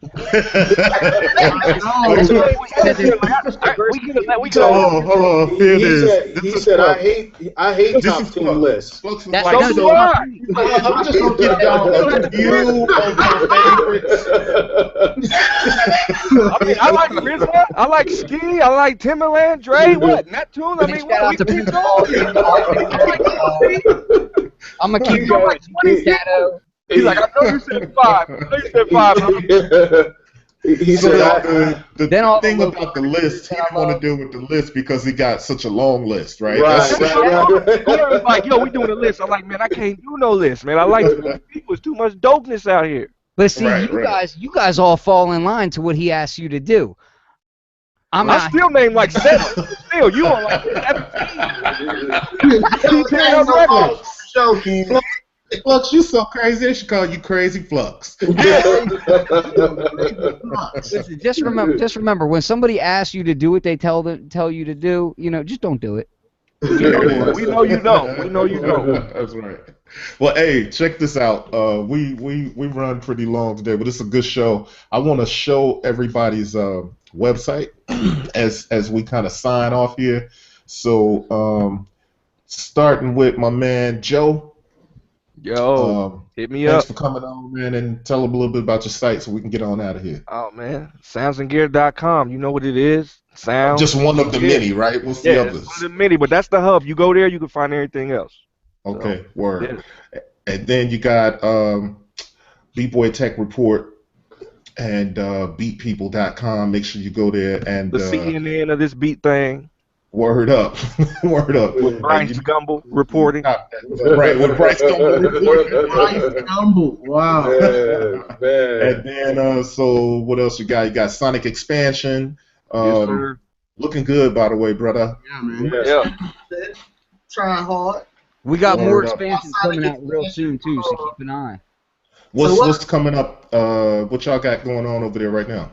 Oh, yeah, we got a couple of expansions about to drop in February if I can get this slacker dude named Flux to actually finish it. I got some dope ass drums that are on the way, and I got some preset packs that are coming for hardware synthesizers, and I also got some modular sample packs that are coming too. So a lot of stuff coming. Anything for Reactor? Yeah. We still working on that. So we have fluxwithit.com, the Incredible Hulk site. Yeah, definitely take a look. If you see in the upper left, there's like a NAMM 2016. You can definitely click on that and look at. I got over 25 videos and more still coming. That's all the NAMM. Look at that. That's ridiculous. I know. So those are just hot links right there for all the different NAMM content, and that's mostly modular. I don't even think I've put anything up that's non-modular yet. And then there's written articles up there. There's stuff on how to do synth DIY. There's introductions to modular. All kinds of different stuff on there. There's sample packs and all that. Mostly lead right back to Sonic Expansion because that's where I'm peddling my goods these days. Right. But peddling. Yeah. And of course, I have my podcast as well, which is the Producers Hangout, and also the Synth Summit show, which is more geared towards just that last one, that Synth Summit was great. Peep that joint. I appreciate it, man. That's a dope show. Period. That's an incredible show. I'm glad you're doing that, bro. Really great. And what we have, my man Bryce is formulating his big takeover right here, the modular beatsmith. I'm looking forward to seeing how you come bring that along, Bryce. Yeah. Right now I'm just posting up, like disting. I just updated disting, so I kind of walk through the steps of going through the banks of disting and, changing algorithms and different stuff like that. So right now, just keeping people up to date with different things that I find interesting about modular. So like that particular page is how to use Distin's menu system and like changing the algorithms. So Right. for Have me, you seen any place that actually has a Disting MK3 in stock? man, yeah, I know what you mean. They are hard to get right now. But yeah, so just I'm using the site to keep people, or to really keep myself up to date with the things I'm interested in modular. Right. So and more stuff to come as well. So. Dope. Yeah, I'm looking forward to seeing how that progresses, Bryce. And, Yeah. It's a dope thing. Modular beatsmith. That we need. It's a nice angle. Yeah. The angle that's needed. Yeah. Appreciate that. Yeah. So jumping over to D Steele. Yeah, that's our record label. Yes, sir. My Favorite. favorite. By the way, that video was the first one I saw like that. Yeah. With that Oh, y'all the ones that atmospherical. did that video? That's my Yeah. favorite label, bro. Yeah, man. Yo. That video is dope, man. Yeah. Oh, yo, that tripped my wife out one night. We was in there. She snatched my phone from me like, wait a minute. Yeah. She was in the house like, Right. Right. That's right. Get that video out, man. That's actually a dope track, and that's yeah. dope. So that's our website. We put out a bunch of music. We give everything away for free. And then the other side is MSX Audio, man. You already know. We work hard at just putting out sounds that people are just gonna love and feel emotionally connected to. We work hard at just steal these drums. Y'all thought I was talking about stealing. now. I don't steal. Now, yeah, man. I stole them. What's cool That's right. What's cool about those drums is that we just decided let's go into my catalog of stuff that I have for my sessions. Yeah. And really just put them out because I always process and a lot of it is my drum set stuff that I just record. But what are they? Are they mostly loops or what? There a lot of them are one shots through like guitar pedals and some of them are like different like rhythmic loop break things or my micro brute, which is I'm in love with my micro brute. Agreed. I think it's probably my favorite synth for the past 2 years. It's been like. Did you modify it yet? I'll help you modify it. I haven't. What are the mods? Wait. What are the mods? I'll send you a link to my website. Oh my gosh, bro! I got details on how to modify it. So I've got 2 of them, and I've modified this, and I've modified the mini brute as well, and they were kind enough to actually put it up on their main site and all. There's a place called Hack Brute, which Ivasan, who is the guy who helped design it, he runs a site that's basically they kind of made it very hackable, but they didn't want it to be like supported by Arturia in case people break their stuff. Yeah. No, So there's a site that you can go to, and you'll see my mods on there and more that you can kind of add different things to it. So yeah, I'm really looking forward to using it even more because I just got the Mother 32, so I'm looking forward to using them together. Right. Like just yeah, really, that's a dope combo. Yeah, just seeing what I can come up with them together. So yeah, it's exciting. So, yeah. One last thing over here. I just want to share this inebriated breaks right here. These drunken break beats that I got will be available tomorrow. So be sure to stop through and grab those. Is it done yet? Is it done? Yeah, it's actually done. Yeah. Okay, because I know that we were talking about this the other day, and it wasn't done yet. So I'm saying. Well, here's the thing. It was done. It was done the other day, and it wasn't done. I'm saying that right there is proof that people work hard to put this stuff out. Yeah, so it was done, but I thought that the volume could use a little boost. So I went back and boosted the volume a little bit and ran it back to tape. And then, so now I just have to... So what you're saying is you care about your products. That's right. That's right. So, yeah, it'll be available tomorrow, and it'll be a done deal. I was so jealous when I saw that artwork, too. I was like, man, that should have been my product. More bourbon. No doubt. And, this is one of the things, too, that what I plan to do here is I have an actual blog on Beat People. So what I plan to do here is kind of give people a little insight into the process every now and then. Right. Nice, Right. So it kind of started like this. Oh, cool. And went through the entire process of how that came to be and That's how dope. it changed up and eventually became this. So Nice. yeah. That's fresh, man. That's dope, man. Hey, Word hey, up. hey, Joe. By the way, you should go ahead and get that cajon drum set. It's really fly. Yeah, man. Yo, Yeah, buddy. I know Bryce was talking about getting one, man. I Yeah. was thinking Because we about seen it. it a while back, Yeah. man. And Yeah. you got one? Did you get one? I am going to get one before this tour because we have a couple of small gigs. But here's what I'm gonna do. I'm gonna put a trigger on it. Oh, Okay. dope. And you gonna trigger like the vocal beats or something? Yeah, that's my idea. Yeah. I think I want Man. Ooh, Wow. you crazy. You Wow. crazy, boy. Yeah. like a clip-on PCO Yeah. mic or what? Yeah. So they have those, and Roland also makes these triggers that could just go right on surfaces. So I'm thinking about just getting one of those and just triggering the sub kick drum from the Volca. Man. I think that'll be cool. Just to get in with the Word. How much was that set, and where was it from? It's like $500. It's like $500. It comes with a hi-hat, comes with a little mini hi-hat, a cajon snare, and if you go on my Instagram, probably like 5 videos back, you could. Why don't you tell people what your Instagram is so that they can get there? Okay, so hold on. It's Daniel Steele Music on Instagram. Mm-hmm.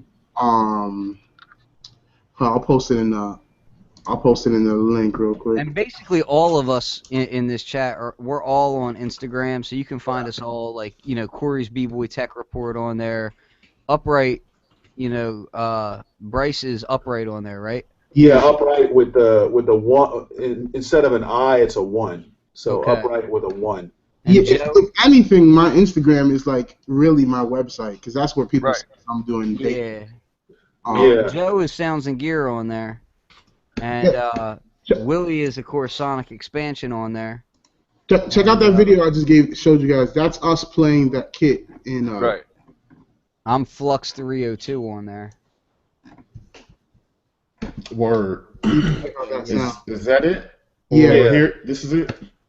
You wouldn't be able to hear it. Apparently, my sound. Maybe Ken can throw it up, or here I'll throw it up if you want to. Here, I'll share my screen. It doesn't take up a lot of space too, right? No, Right. it doesn't. Yeah, that's what I want, man. Like, I want me a nice little. No cables. Yeah, man. Because that's what I actually got over here: a hi hat and a snare, and I think I want to get a cajon kick because just to take a smaller amount of space and keep my. Listen to going. If you play the video, you listen to the low end in that. It's gonna freak you out. Can you guys hear that? Can you guys? Nah. Nope. But I would say just, this is a great way to drive traffic to your Instagram. If you want to hear it, go to his Instagram and listen to it. It's dope. Yeah, it's dope. Word. So, okay, so this has been a great show, fellas, man. I'm looking forward to doing many more. Right now it's just going to be monthly, but maybe down the line I'll get a chance to do things a couple times a month. But I definitely been talking about doing a show for a long time. To many of you guys on the panel here before, and I'm glad I finally get a chance to do it and have such a great panel of guests and people that I organically vibe with. So look forward to talking to y'all again. Everybody check out and support these sites. Make sure to share the podcast and come back and rap with us every first Saturday of the month. And make sure you check out all the other shows, my man Synth Summit Show and Producers Hangout and all of our sites. And this is BBoyTech Report, Beat People, coming to you live and signing off. All right? Peace.